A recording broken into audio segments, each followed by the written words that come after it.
Today I want to talk about the FIRE movement. If you haven't already heard about it, the FIRE movement stands for Financially Independent Retire Early. My name is Joe Conroy. I'm a certified financial planner, and recently I went through a financial plan for one of my younger clients who's what I would consider a super saver. And he said, Joe, can I do this FIRE movement? Can I retire early, like 40s? So it got me thinking, and I said, in order to make this work, you're gonna have to pay attention to another acronym, which also happens to be FIRE. What does that stand for? This FIRE stands for funding, inflation, returns, and expenses.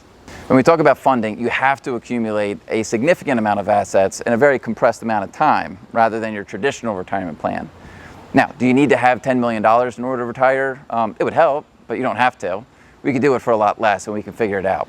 Inflation. Inflation is the one that is probably one of the biggest risks to this retiring early plan.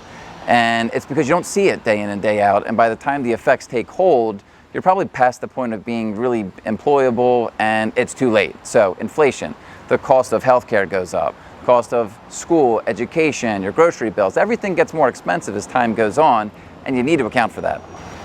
Returns.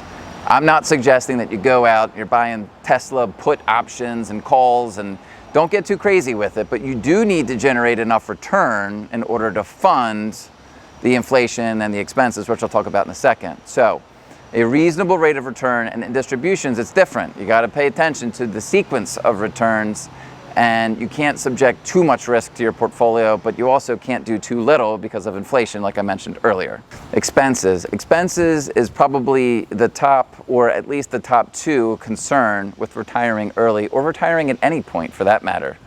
You got to have an idea of what your realistic expenses are and then stick with it. The oops, I forgot about the tires I need to replace, or oops, I didn't plan for the refrigerator that goes out. There's no oops when you retire early and you're not going to go back to work. You need to make sure that you account for the unknowns with your expenses and live within those means. And plan for it, project it, and stay on top of making sure that it's working and maintaining that plan that you set forth early on if you're retiring early. So, how do we get to the FIRE movement successfully? Well, I'll create my own FIRE movement, and I just went through those 4 different considerations. If you want to see if early retirement is in your plans, contact a qualified financial advisor. And as always, thank you for watching.